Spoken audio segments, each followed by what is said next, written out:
On my 16th birthday, parents drop a bombshell. You're moving in with your aunt, no questions asked. So, let me set the scene for you. I had just turned 16, and like any normal kid, I thought I might get a birthday cake. Maybe a lame gift. Something simple, right? Nope. What I got instead was a ticket out of my own house. Literally. My parents didn't even sugarcoat it. They told me, point blank, that they needed my room for the baby. My sister Carla, the golden child, is pregnant, and suddenly, I'm out of there.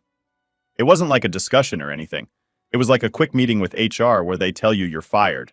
No emotions, no second thoughts. They just sat me down, looked me straight in the face and said, "You're going to live with Aunt Lydia." I didn't even get a say. I couldn't believe it. It was my birthday, and they couldn't even wait until the next day to throw me out. Now, I've always known Carla was the favorite, okay? She's 22, expecting a baby, and for as long as I can remember, she's been the center of their world. But this? I mean, I wasn't expecting much for my birthday, but getting kicked out of my own room to make space for her unborn baby? Yeah, that's a new low. They didn't even try to soften the blow, no. "Hey, we know this is tough, but we love you," or anything like that. Just, "We need your room for the baby, pack your stuff." And I didn't get it at first, like, okay, fine, Carla's pregnant, but we have a guest room. Why can't they just turn that into the nursery? When I asked, they just kind of looked at each other, then finally came out with it. Matt needs a place to stay too. Matt, Carla's boyfriend. The guy's like 25 and has his own place, but somehow, my parents decided he needed to move into our house too. So yeah, the guest room went to him, and the baby, my room, and me, shipped off to Aunt Lydia's like an old piece of furniture no one wants anymore. I guess I could have fought harder, but what's the point? I've been dealing with this kind of crap my whole life. I've learned to expect nothing from them, because every time I've hoped for even the tiniest bit of love or attention, they let me down. This wasn't a surprise. It was just another reminder that to them, I'm always going to be second place to Carla. Always. The worst part? Carla didn't even bother showing up for this family meeting. I mean, yeah, I get it. She's pregnant and probably didn't want to deal with the awkwardness, but still. It's not like we ever had a super close relationship, but this? It felt like she was just too okay with me being booted out to make space for her new little family. Like, she couldn't even face me while our parents were basically kicking me out of my own home. When I went upstairs to pack, it didn't feel real. I mean, I'd spent my whole life in that room. Every crappy little birthday I'd had, every time I tried to avoid my parents' drama, I'd go up to that room and just zone out. And now, just like that, it wasn't mine anymore. I started throwing stuff into a suitcase, not even sure what I was packing. It felt weird, like I was moving out of my life, not just my room. And it wasn't like my parents helped or anything. They just watched. Like they were waiting for me to hurry up so they could get on with their day. They offered to drive me to Aunt Lydia's like it was some kind of favor. I could have walked, honestly, but at this point, I was too tired to fight it. So I just let them drive me. The whole time in the car, they acted like we were on some normal trip. My mom was talking about dinner plans, like she hadn't just told her son he wasn't welcome in his own house anymore. When we finally pulled up to Aunt Lydia's, there was no emotional moment or anything. They didn't even pretend to care. Just a quick, "Here we are, see you later," before they drove off. Aunt Lydia, on the other hand, looked at me like I was some stray dog that had been left at her doorstep. Not in a bad way, more like she was about to take me in and give me the love I'd been missing out on my whole life. She hugged me as soon as I got out of the car. The difference between her and my parents was so obvious. She actually cared. I could feel it. She didn't even need to say anything, but when I told her what happened, she was furious. When I laid it all out for her, the birthday, the eviction, the baby room stuff, she couldn't believe it. I think at first she thought I was exaggerating, but once I told her the whole story, she got quiet, like she was processing the level of messed up that this situation was. Then, without saying a word to me, she grabbed her phone and walked into the other room. I couldn't hear much, but I knew she was on the phone with my dad because her voice went from calm to super angry in about 2 seconds flat. And that's not like Aunt Lydia at all. She's usually so chill, the type of person who never raises her voice. But whatever my dad said to her must have really pushed her buttons, because I've never heard her yell like that before. When she came back, her face was still red and she looked pissed. She sat down, took a deep breath, and told me what had gone down. Apparently my dad had told her that I wanted to move out, that I was excited to stay with Aunt Lydia for a while, like I'd volunteered to give up my room for the baby. That's why Aunt Lydia didn't question anything when they asked if I could move in. She thought I was the one who wanted to leave. I just sat there, stunned. I mean, I always knew my parents weren't great, but this? Lying to my own aunt to make themselves look better? That was a whole new level of low. Aunt Lydia apologized to me over and over again, saying she would have never agreed to it if she knew the truth. She said she couldn't believe my parents would treat me like that, and that I was welcome to stay with her for as long as I wanted. Honestly, I didn't even know what to say. It felt good to be somewhere where I wasn't treated like garbage for once, but at the same time, I couldn't stop thinking about how messed up my parents were. They didn't even care about me enough to tell the truth. They just wanted me out of the way, and they didn't care how it happened. I went to bed that night in Aunt Lydia's spare room, and for the first time in a long time, I didn't feel like I had to walk on eggshells around anyone. I wasn't scared of what mood my mom or dad would be in or worried about Carla getting all the attention. It was peaceful. But there was this weird, empty feeling too, like I'd lost something important, even if that something wasn't that great to begin with. In the end, I guess getting kicked out wasn't the worst thing that could have happened to me. At least now I was with someone who actually gave a damn. But still, it hurt. Knowing that your own parents would rather lie and shove you out of the house than deal with you, that sticks with you. All right, so I'm living with Aunt Lydia now, and I gotta say, it feels weird. Not in a bad way, but it's just different, you know? I mean, I've lived my entire life under my parents' roof, even if it was a crappy situation most of the time. And now, here I am, in a house where someone actually wants me there. It's almost too much to handle. Aunt Lydia has been super welcoming, like, she's really trying to make sure I feel at home.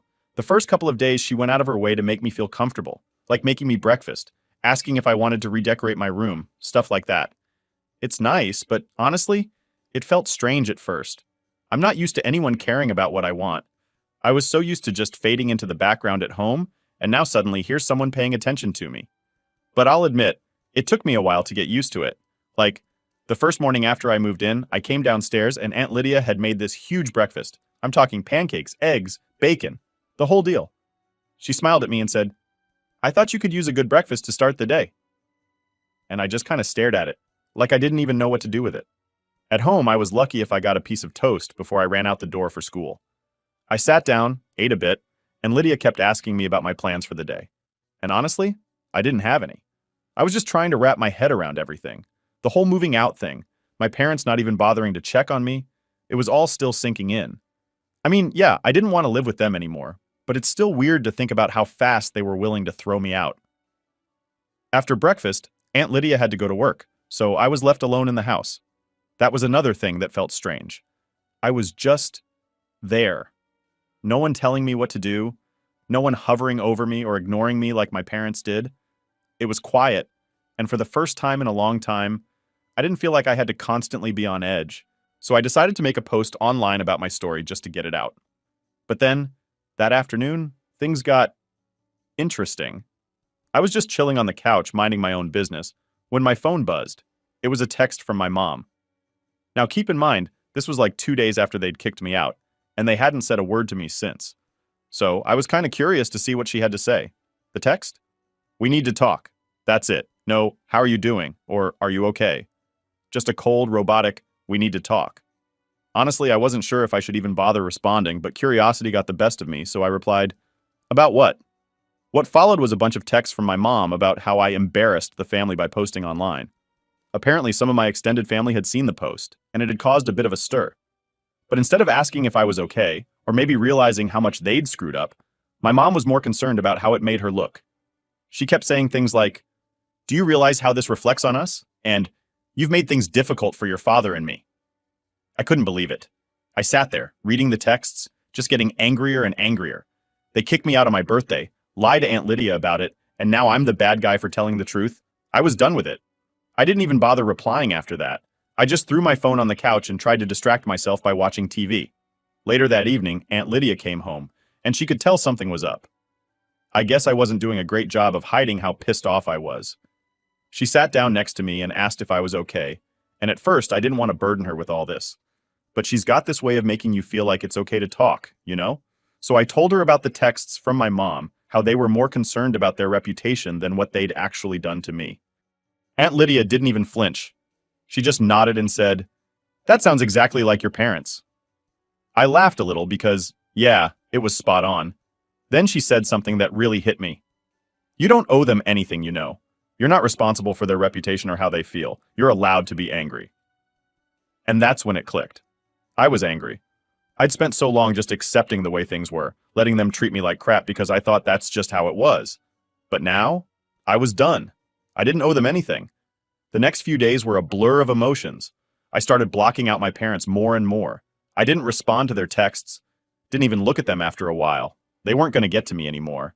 Aunt Lydia helped me with that too. She didn't say much, but just having her around, knowing she had my back, made everything easier.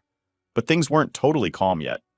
A few days later, I was at school, just trying to get through the day, when I noticed my parents had shown up. Yep, they actually came to my school like that was going to fix anything. I saw them standing outside the gate, waving me over like nothing was wrong. My first instinct was to ignore them, but they were pretty loud, and my friends started noticing. I felt my heart pounding. Like I didn't want to deal with this drama in front of everyone. But my friends? They had my back. A few of them literally formed a circle around me, like they were some kind of human shield. It was kind of funny, but also super reassuring. I wasn't alone in this. Eventually, I had to go over and talk to them. I walked up, keeping a safe distance, and said, "What do you want?" My mom started going on about how I wasn't answering their calls or texts, and how they were worried about me. I almost laughed. Now they were worried? After kicking me out and ignoring me for days?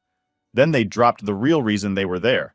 My grandparents, the ones with all the money, had found out about what they did to me, and now my parents were freaking out because they were scared of losing their inheritance. Yeah, that's what this was about. Not me. Not my well-being. Just money. They didn't care about fixing things with me.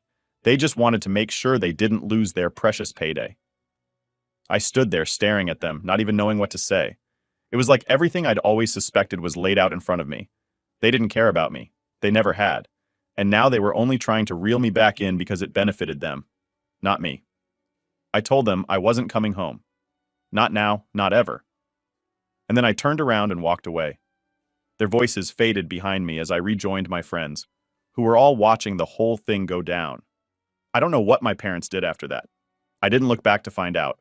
All I knew was I was done with them. Completely done. And for the first time, I felt free. When I got back to Aunt Lydia's that day, I told her everything. She wasn't surprised. She said something like, "It's always about money with them." And she was right. But you know what? It didn't matter anymore.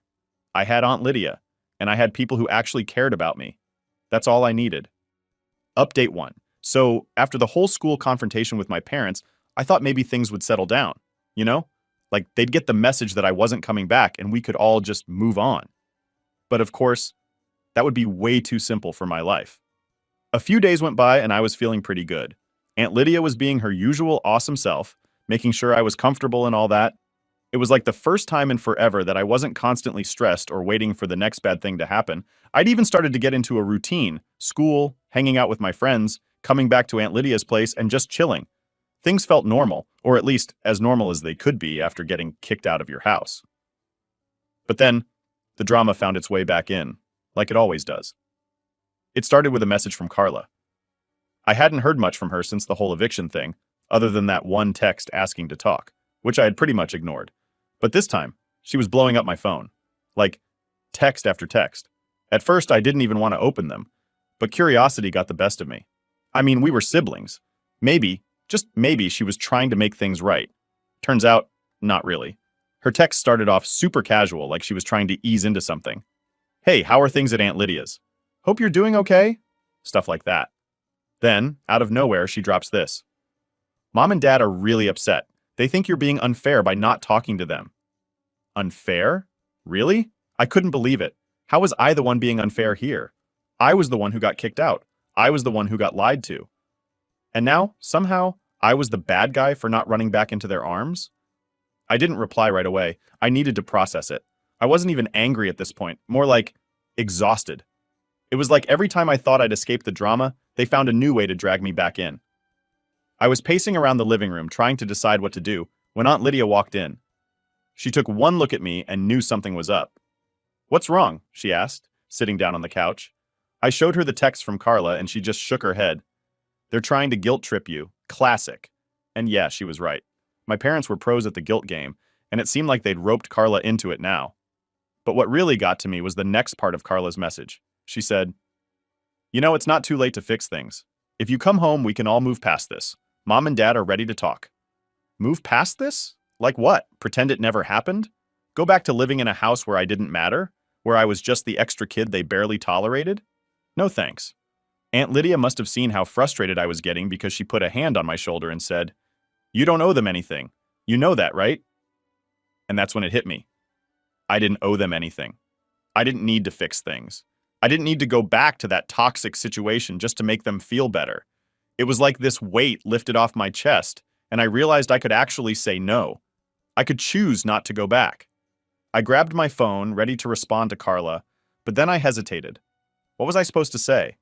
I didn't want to come off as harsh, but I also didn't want to let her think I was caving to their guilt trip. So I kept it simple. I'm not coming back. I'm happy here. I hit send and waited. And waited. She didn't reply right away, which was honestly a relief. I was tired of the back and forth. I thought maybe that would be the end of it, but no. Not even close. A few hours later, my phone buzzes again. This time, it's my mom. She sent this long message about how I was tearing the family apart and how I needed to come home to make things right. It was filled with all this guilt-heavy language about family bonds and forgiveness, like I was the one who needed to apologize. I couldn't believe it. My mom was actually trying to make me feel bad for standing up for myself. She went on and on about how it was time to let go of the past and move forward together. But all I could think about was how they never once took responsibility for what they did. They never said sorry for kicking me out, never admitted they were wrong. All they cared about was making it look like everything was fine again. I was about to respond when Aunt Lydia chimed in again. "Do you really need to reply to that?" And she was right. I didn't. What was the point? It wasn't like anything I said was going to change their minds. They weren't looking for an actual conversation. They just wanted me to fall back in line. So I didn't reply. I blocked my mom's number. I know it sounds harsh, but I was done playing their game. I was done letting them mess with my head. The next day at school, I felt weirdly free. Like I'd finally broken away from all the nonsense. My friends were supportive too. They knew what was going on and kept checking in on me, making sure I was okay.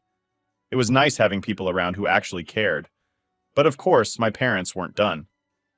Later that week, Aunt Lydia got a call from them. I wasn't in the room, but I could hear bits and pieces. My dad was talking about family responsibilities and being mature, which was pretty ironic coming from the guy who literally kicked his kid out to make space for his grandkid. When Aunt Lydia hung up, she looked at me and said, "They're still trying to get you to come home, but don't worry, I shut it down." She told them straight up that I wasn't going back and that they needed to stop pushing me. She even threatened to get a lawyer involved if they kept harassing me, which I didn't even know she could do. But apparently she was serious about it, and honestly, that made me feel safer than I had in a long time. So, that's where things stand now. My parents have gone radio silent since Aunt Lydia's threat, and I haven't heard a peep from Carla either. It's been quiet, almost too quiet, but I'm not complaining. For once, I feel like I have control over my life, and that's something I never thought I'd have. I don't know what's going to happen next. Maybe my parents will give up and leave me alone, or maybe they'll keep trying to guilt trip me into coming back. But either way, I'm not going back. I've got Aunt Lydia, I've got my friends, and I've got a life that doesn't revolve around being ignored or mistreated. And for the first time, I'm okay with that. Update 2. So after all the drama with my parents trying to guilt trip me into coming home, things finally started to calm down a bit. Or at least I thought they did. I mean, it had been quiet for a while, too quiet. My parents went radio silent after Aunt Lydia's warning, and I hadn't heard from Carla since I told her I wasn't coming back. For a minute, I actually thought that maybe, just maybe, they'd backed off for good. But of course, nothing stays calm for long in my life. One evening, Aunt Lydia and I were just hanging out in the living room watching TV. It was one of those rare moments where I felt, I don't know, peaceful. Like everything was normal, or at least as close to normal as it gets. I wasn't thinking about my parents, school, or any of the usual crap.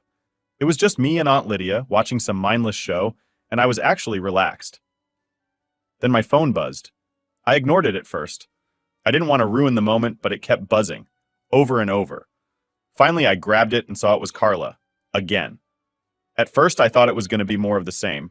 Her telling me how unfair I was being, how I needed to talk to Mom and Dad, blah, blah, blah. But this time, the texts were different. She wasn't mad. She wasn't trying to guilt trip me. Instead, she was apologizing, like full-on apologizing. "I'm sorry for everything," she wrote. "I should have stood up for you." I stared at the screen, not sure how to react. I mean, after everything, why now? Why was she suddenly sorry? Then she kept going. I didn't know they were going to kick you out. They told me you wanted to leave. I didn't think it would go this far. Now that threw me off. I knew my parents lied about a lot of things, but I had no idea they'd lied to her too.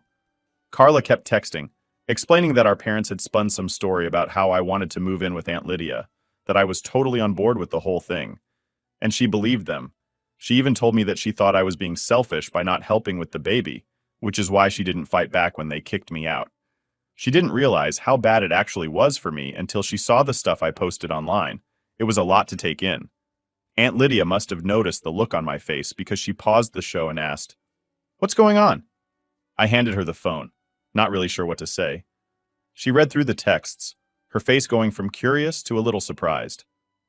"Well, that's something," she said, handing the phone back to me. "What are you going to do?" And honestly, I didn't know. Part of me was still angry at Carla, even though I could see that she'd been lied to just like I had. But another part of me, well, I felt bad for her. She was in a messed up situation too, dealing with all the pressure from our parents, the pregnancy, the lies. Maybe she wasn't the bad guy I thought she was. So I texted her back. I didn't jump right into forgiveness or anything, but I told her I appreciated the apology. I said I needed time to process everything, but that I wasn't mad at her anymore. That felt like the right thing to say, honest but not too harsh. Then Carla hit me with another bomb.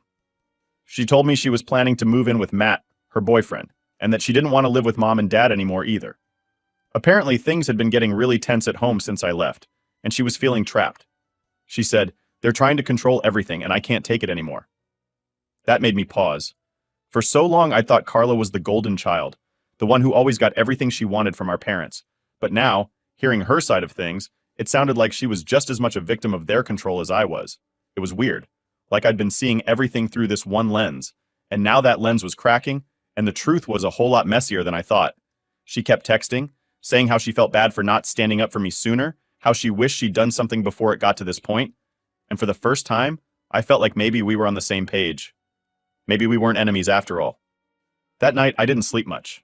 I just kept thinking about everything, about how messed up our family really was. It wasn't just me versus them anymore. Carla had her own struggles, and even though she'd let me down before, she was trying to make things right now. That had to count for something, right? The next day, I decided to meet up with Carla. I wasn't sure what was going to happen, but I figured we needed to talk face to face, not just over text. We agreed to meet at this cafe downtown Neutral Territory, so it wouldn't feel like either of us had the upper hand. When I got there, she was already sitting at a table by the window, looking nervous. That was weird to see too. Carla, the confident one, actually looking anxious. I sat down, and for a few seconds, we just kind of stared at each other, not really knowing how to start. Finally, she broke the silence. "I'm really sorry," she said, her voice quieter than I'd ever heard it. "I didn't know how bad it was for you. I was so wrapped up in my own stuff I didn't even notice." I nodded, not really sure what to say yet. It was hard to be mad at her when she was sitting there, looking genuinely sorry. I didn't know they were going to do that to you," she continued. "And when I found out, I didn't know what to say. I didn't know how to fix it." There it was. That guilt I knew she'd been carrying around. And maybe that was what I needed to hear. That she did feel guilty. That she knew she'd messed up. "I'm not mad at you anymore," I finally said. "I get it. They lied to you too. But I'm not coming back home, Carla. I can't." She nodded, tears in her eyes. "I wouldn't expect you to. I'm leaving too. I can't live with them anymore. They're trying to control everything about the baby, about Matt and me. I just can't do it." We sat there for a while talking about everything, about our parents, about how things had gotten so bad, about what we were both going to do next. It was strange, but in a way it felt like we were finally on the same side. For the first time, I felt like Carla actually understood me. When we finally left the cafe, I didn't feel completely at peace, but I felt like we'd taken a step in the right direction. Things weren't perfect, but they didn't need to be. For now, I was just glad that Carla and I were talking again, and that maybe, just maybe, we could start to fix what was broken. That night, when I got back to Aunt Lydia's, I told her everything that had happened. She smiled, nodded, and said, "Sometimes it takes hitting rock bottom for people to see things clearly." And maybe she was right. Maybe Carla and I had both hit that point, but at least now we were climbing out of it together. Update 3. So after that meetup with Carla, things got, well, complicated, but also kind of clearer at the same time, if that makes any sense. I thought maybe after talking things through with her, we could just move on, go our separate ways, and leave all the family drama behind us. But, of course, that's not how life works, especially not in my family. A few days after I met Carla, Aunt Lydia and I were having one of our usual chill evenings. We just finished dinner, and I was getting ready to head up to my room when there was a knock at the door. Now, this doesn't sound like a big deal, but Aunt Lydia never has visitors at night. Like, ever. She's a quiet person, and her friends usually drop by during the day. So both of us were a little thrown off by the timing. Aunt Lydia looked at me with this puzzled expression like, "You expecting someone?" I shook my head, and we both walked to the door. She opened it, and, surprise, there stood my parents. I could feel my heart sink. Like, really? After everything, they had the nerve to show up here unannounced and try to get me back into their mess? I thought they'd given up after Aunt Lydia's threat to get legal involved. But nope, here they were, standing on her porch like nothing had happened. My mom had that fake concerned look on her face that she always pulls out when she's trying to manipulate me. My dad just stood behind her, looking awkward, like he'd rather be anywhere else. "Can we come in?" my mom asked, her voice dripping with fake sweetness. Aunt Lydia didn't even look at me before saying, "No, I don't think that's a good idea." I almost smiled at that. Aunt Lydia doesn't play around when it comes to setting boundaries. My mom's face dropped, and she sighed like she was the victim in all this. "We just want to talk to you, honey. Please." I wasn't having it. I'd been through enough, and I wasn't about to let them drag me back into their drama just because they suddenly decided they wanted to talk.